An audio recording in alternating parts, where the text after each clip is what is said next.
মানুষ হারাম খায় হারামের ভয়াবহতা সম্পর্কে না জানার কারণে। হারাম কারা খায়? বলে যারা জানে না হারাম খেলে কি হবে, দুনিয়াবী শাস্তি কি, পরকালীন শাস্তি কি, এটা যাদের জানা নাই ওরাই হারাম খায়।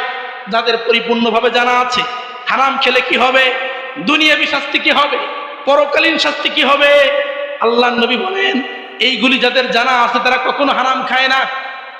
এই জন্য আমাদের ভালো করে জানতে হবে হারাম খেলে কি হয়। ভাইরা আমার, বন্ধুরা আমার, আপনাদেরকে বোঝাবার জন্য হযরতে আবু বকর সিদ্দিক রাদিয়াল্লাহু তাআলা আনহুর একটা ঘটনা শুনাইতে চাই। শুনতে রাজি আছেন তো? আবু বকর সিদ্দিক রাদিয়াল্লাহু তাআলা আনহু চার খলিফার একজন। জান্নাতের সনদ আছে না নাই? আল্লাহর নবী জান্নাতের সার্টিফিকেট দিয়েছেন কি দেন নাই? এরপরেও আবু বকর সিদ্দিক রাদিয়াল্লাহু তাআলা আনহুর একটা গোলাম ছিল, গোলাম।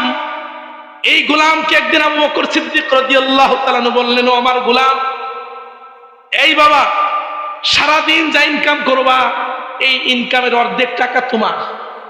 যেহেতু তুমি আমার গোলাম, তোমারও পার্সোনাল একটা বিষয়ে বাকি রয়ে গেছে, এই জন্য আমি তোমাকে বলে দিচ্ছি যা সারাদিন ইনকাম করবা অর্ধেক তোমাকে দিয়ে দিলাম, আর বাকি অর্ধেক দিয়ে তুমি আমার খাবারের ব্যবস্থা করবা। যেহেতু তুমি আমার কৃত দাস, আমার গোলাম, তোমাকে আমি একজন কাফেরের হাত থেকে ক্রয় করেছি, এই জন্য তোমার মালিক আমি যা বলবো তোমার তাই শুনতে হবে। অতএব আমি তোমার ব্যাপারে ফয়সালা করে দিলাম, সারাদিন যা ইনকাম করবা অর্ধেক তোমার অর্ধেক আমার। আমি যে অর্ধেক তোমার কাছে পাবো এই অর্ধেক আমাকে সরাসরি দিতে হবে না, এই অর্ধেক দিয়ে আমার খাবারের ব্যবস্থা করবা।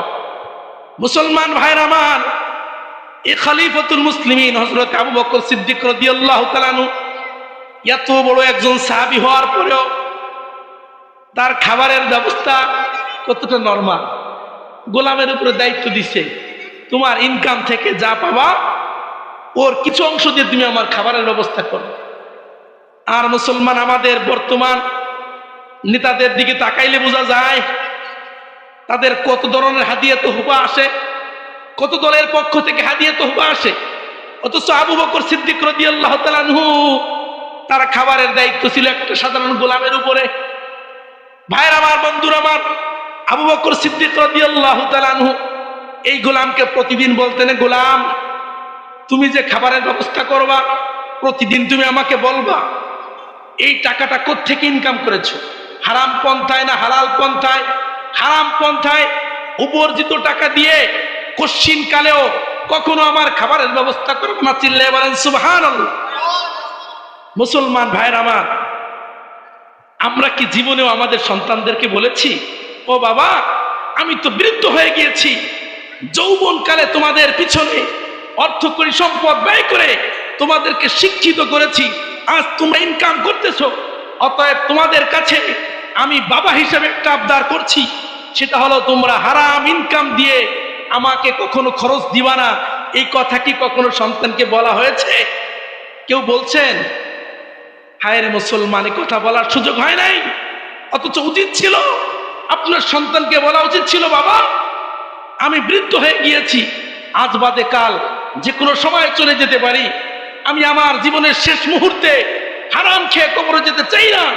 অতএব তোমরা কখনো হারাম উপার্জনের সঙ্গে জড়িত থাকবা না, আর যদিও হারাম উপার্জন করো, হারাম পন্থায় উপার্জন করো, আমাকে কখনো হারাম পন্থায় উপার্জিত টাকা দিয়ে সহযোগিতা করবা না।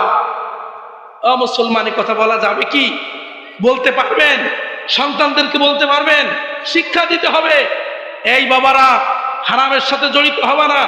যদি তুমি হারামের সাথে জড়িত হও, তোমার হারাম পন্থায় উপার্জিত টাকা আমাকে দিবা না।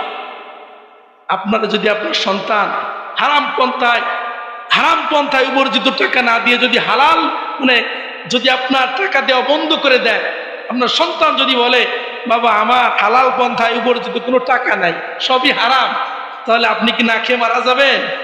রিজিকের মালিক কে? আল্লাহ পাক রব্বুল আলামিন আপনার রিজিকের ব্যবস্থা করবে। ভাইরা আমার, বন্ধুরা আমার, বলতেছিলাম আবু বকর সিদ্দিক রাদিয়াল্লাহু তাআলা আনহু প্রতিদিন এই গোলামকে জিজ্ঞাসা করতেন, বাবা তুমি আমার খাবারের ব্যবস্থা কেমনে করেছো বলো। মুসলমান ভাইরা আমার, ঘটনাক্রমে একদিন হযরতে আবু বকর সিদ্দিক রাদিয়াল্লাহু তাআলা আনহু খুব ক্ষুধার্ত হয়ে গিয়েছেন, খুবই ক্ষুধা লেগেছে তার। আবু বকর সিদ্দিক রাদিয়াল্লাহু তাআলা আনহু ওই দিন খাবার গ্রহণ করার আগে গোলামকে বলতে পারে নাই, বাবা তুমি আমার খাবারটা কেমনে ব্যবস্থা করেছো। হযরতে আবু বকর সিদ্দিক রাদিয়াল্লাহু তাআলা আনহু ক্ষুধার্ত হওয়ার কারণে খাবার গোলামের হাত থেকে খেয়ে নিলেন। খাবার খাওয়ার পরে পেটটা যখন একটু শান্ত হয়েছে, এবার গোলামকে বলতেছে, বাবা গোলাম তুমি বলো যে আমার খাবার কোন টাকা দিয়ে তুমি ব্যবস্থা করেছো বলো। গোলাম বলতেছে, খলিফাতুল মুসলিমিন, জাহিলিয়াতের যুগে আমি হাত গণনা করতাম, আমি একজন জ্যোতিষী ছিলাম। আমাদের গ্রামে জ্যোতিষী আছে না, গণক আছে, গণকের কাছে রীতিমতো জানতো। গণকের কাছে জীবনে একবার হলেও গেছেন কে কে? একটু হাত তুলে দেখানো যাবে? গেছেন? মুসলমান, আপনাদের সতর্ক করার জন্য বলি বাবা, গণকের কাছে যারা গেছেন আমি হাত দেখতেও চাই না রে মুমিন। জীবনে যারা একবার গণকের কাছে গেছেন তওবা করেন, ঈমান শেষ। গণকের কাছে যে যদি হাত গুনান, মুসলমান জ্যোতিষীর কাছে যে যদি হাত গুনান, আল্লাহর নবীর পয়গম্বর হাদিস, ঈমান থাকবে না, ঈমান চলে যাবে। এই জন্য মুসলমান, গণকের ইনকাম হারাম। গণক মানুষের হাত গণনা করে যে টাকা উপার্জন করে সম্পূর্ণ হারাম। আল্লাহর নবী সাল্লাল্লাহু আলাইহি ওয়াসাল্লাম স্পষ্টভাবে বলেছেন, যার কারণে হযরত আবু বকর সিদ্দিক রাদিয়াল্লাহু তাআলা আনহু এই গোলামকে বললেন, গোলাম তুমি হারাম পন্থায় উপার্জন করেছো। কেমনে হারাম পন্থায় উপার্জন করছো? এই গোলাম বলতেছে, হুজুর ওই জাহিলিয়াতের যুগে আমি মানুষের হাত গণনা করতাম, হাত গণনা করে আমি উপার্জন করতাম। তখন আমি মুসলমান ছিলাম না। মুসলমান হওয়ার পরে, আপনার গোলাম হওয়ার পরে আমি হাত গণনা করে আমি ছেড়ে দিয়েছি, আমি এই জ্যোতিষীর পেশা আমি ছেড়ে দিয়েছি। কিন্তু প্রাচীন কালে যেহেতু মানুষের হাত গণনা করেছিলাম, এক মুরব্বীর হাত গণনা করেছিলাম, তিনি টাকা দেন নাই, ওই টাকাটা অনেক বছর পর তিনি আজকে দিয়েছেন। ওই টাকা দিয়ে হুজুর আপনার খাবারের ব্যবস্থা করেছি। চিল্লায় বলেন নাউজুবিল্লাহ। আবু বকর সিদ্দিক রাদিয়াল্লাহু তাআলা আনহু অবাজান সঙ্গে সঙ্গে মুখের ভিতরে হাত দিয়ে সম্পূর্ণ খাবারটা বমি করে ফেলে দিয়েছে। সুবহানাল্লাহ। এটাকে বলা হয় ঈমানের স্পৃহা, এটাকে বলা হয় ঈমানের শক্তি। কোথায় গেল মুসলমান আমাদের ঈমানের শক্তি? 24 ঘন্টা হারাম খায়। জীবনে কি একটু চিন্তা করেছি যে আমি আমি আমি জীবনে কখনো হারাম খাচ্ছি কিনা, অথবা হারাম খাবার আমার পেটের ভিতরে চলে গেল, আমার ইবাদত বন্দেগী কবুল হচ্ছে কিনা, এই চিন্তা ফিকির জীবনে করেছি? এই জন্য প্রাণের মুসল্লিয়ান একরাম বলতেছিলাম, হারাম খাওয়া যাবে না। প্রাণের মুসল্লিয়ান একরাম, দুনিয়ার জমিনে যারা হারাম খাবে তাদের 4টা ক্ষতি। চিল্লায় বলেন কয়টা ক্ষতি? আমার বয়ানটা যদি কেউ মনোযোগ সহকারে শুনেন মুখস্থ করতে পারবেন। আমার বয়ানের ধারাবাহিকতা আছে, বিষয়টা হালাল হারাম, প্রত্যেকটা বয়ান পয়েন্ট টু পয়েন্ট সাজানো আছে, ইচ্ছা করলে সহজে মনে রাখতে পারবে। ভাইরা আমার, দুনিয়ার জমিনে যারা হারাম খাবে তাদের 3টা শাস্তি, 3টা ক্ষতি। 3টা না 4টা? কয়টা? 4টা। দুনিয়ার জমিনে যারা হারাম খাবে তাদের কয় ক্ষতি? 2টা ক্ষতি হচ্ছে পরকালে, 2টা ক্ষতি হচ্ছে দুনিয়ায়। পরকালে যে 2 ক্ষতি, 1 নাম্বার ক্ষতি দুনিয়ার জমিনে যারা হারাম খাবে, পয়গম্বর বলছেন ওদের ঠিকানা হবে জাহান্নাম। কোন জায়গায়? সিলসিলাতুস সহিহা হাদিসের কিতাব। ক্বালা রাসূলুল্লাহ সাল্লাল্লাহু আলাইহি ওয়াসাল্লাম, মান ইত্তাতা হাক্কা ইমরিন মুসলিমিন বিয়ামিনিহি ফাকাদ হারামাল্লাহু আলাইহিল জান্নাহ ওয়া আওজাবা লাহুন নার। আল্লাহর নবী বলেন, হারাম পন্থায় যারা উপার্জন করবে আল্লাহ পাক রব্বুল আলামিন ওদের জন্য জাহান্নাম, জাহান্নাম ওয়াজিব করে দিবেন। চিল্লায় বলেন নাউজুবিল্লাহ। জান্নাত হারাম করে দিবে। দুনিয়ার জমিনে যারা হারাম খাবে, হারাম খেলে কি হবে? জাহান্নাম ওয়াজিব, জান্নাত হারাম, কথা পরিষ্কার। হারাম খাও জাহান্নামে যাও, হারাম খাও, হারাম খাও, মরার সঙ্গে সঙ্গে জাহান্নামে যাও, পরিষ্কার নবীর হাদিস। এই জন্য হারাম খেলে জাহান্নামে যেতে হবে, 1 নাম্বার শাস্তি। 2য় নাম্বার শাস্তি, এই হাদিসের শেষ অংশে এক সাহাবী বলছে, হুজুর কি পরিমাণ হারাম খেলে জাহান্নামে যেতে হবে? সাহাবা একরাম তো আবার খুঁটে খুঁটে সব জিজ্ঞেস করতেন। সাহাবা ইকরাম তো রাসূলের সঙ্গে খুবই ফ্রি ছিলেন। এক সাহাবী বললেন, কালা ইয়া রাসূলুল্লাহ ইয়া হাবিবাল্লাহ ওয়া ইন কানা শাইআন ইয়াসীর, ইয়া রাসূলুল্লাহ সামান্য পরিমাণ যদি কেউ হারাম খায় ওই লোকটাও কি জাহান্নামে যাবে? আল্লাহর নবী বলেন, ও সাহাবী শোনো, ওয়া ইন কানা কাযীবাম মিন আরাক, একটা গাছের ডাল সমপরিমাণ, একটা গাছের আর কি পরিমাণ, একটা গাছের ডালের কি পরিমাণ মূল্য আছে?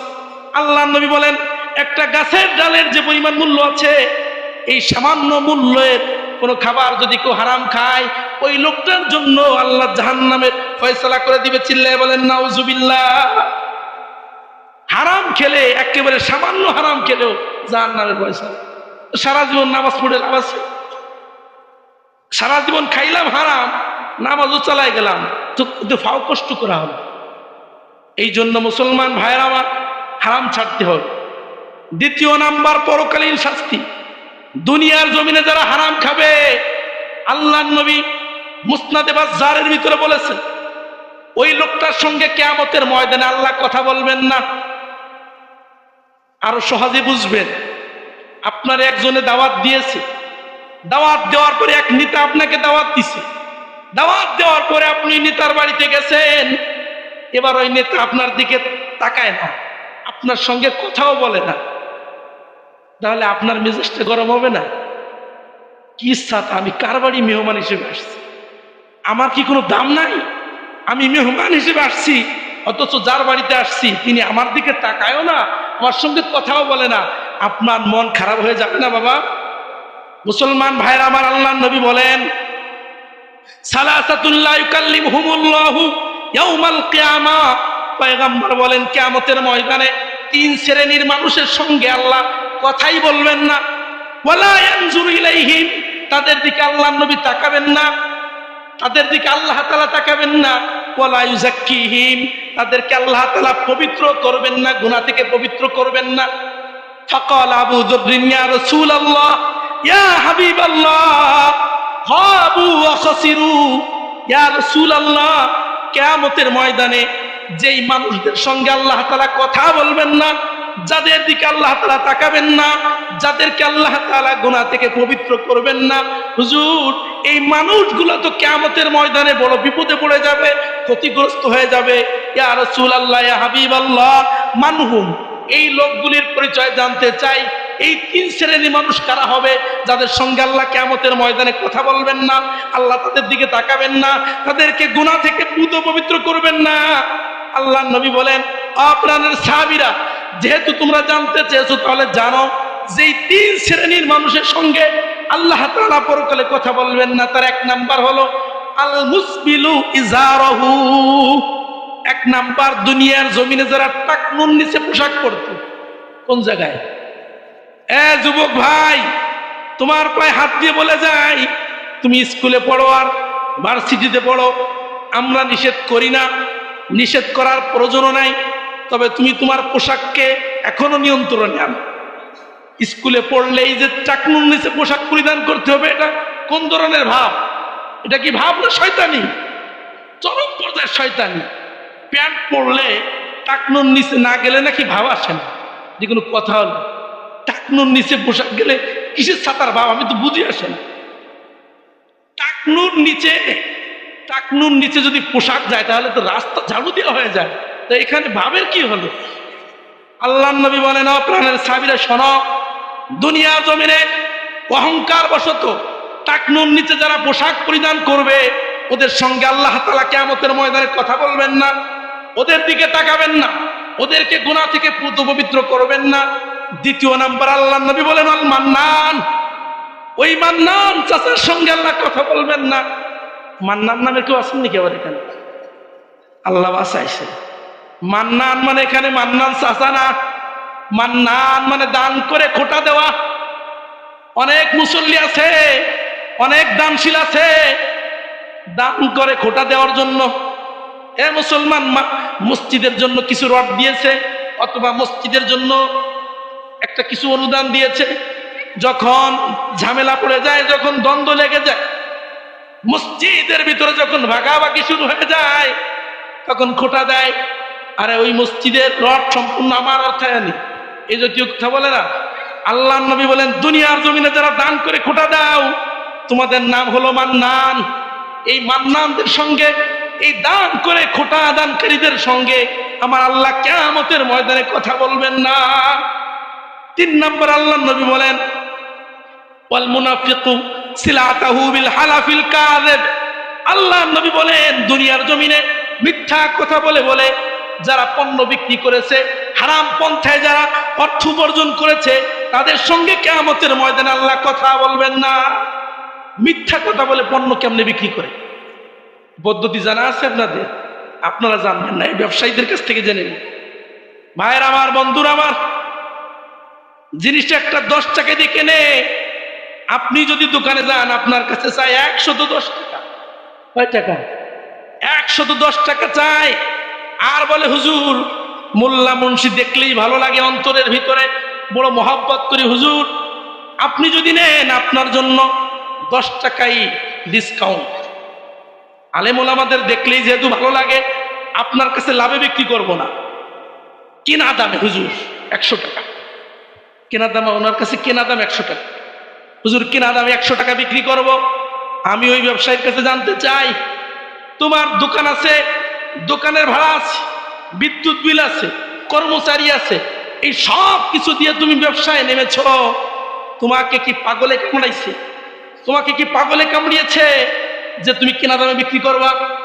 এই যে মিথ্যা কথা বইলে 10 টাকা দিয়ে কিনছে আপনার কাছে, আপনার কাছে সে বিশ্বস্ত ব্যক্তি হয়ে পণ্য বিক্রি করতেছে 100 টাকায়, আর বলতেছে আমার কেনা দামে বিক্রি করলাম, এই যে 90 টাকা লাভ করলো। আল্লাহ নবী বলেন এই 90 টাকা সম্পূর্ণ হারাম। হাজার হাজার ব্যবসায়ী আছে না নাই? আপনার কি প্রয়োজন আছে? আপনি কয় টাকা দিয়ে কিনছেন এটা আপনার পার্সোনাল বিষয়। আপনি কয় টাকা দিয়ে কিনছেন এটা কি কাস্টমার জিজ্ঞেস করে? কাস্টমার কি জিজ্ঞেস করে যে ভাই আপনি জিনিসটা বিক্রি করতেছেন আপনার কয় টাকা দিয়ে কেনা? কাস্টমার যদি জিজ্ঞেস না করে তাহলে তোমাকে কেন বলতে হবে? কেন তুমি বল? এই জন্য মুসলমান ভাইরা আমার, বন্ধুরা আমার, আল্লাহ নবী বলেন মিথ্যা কথা বলে দুনিয়ার জমিনে যারা পণ্য বিক্রি করবে আল্লাহ পাক রব্বুল আলামিন কিয়ামতের ময়দানে তাদের সঙ্গে কথা বলবেন না।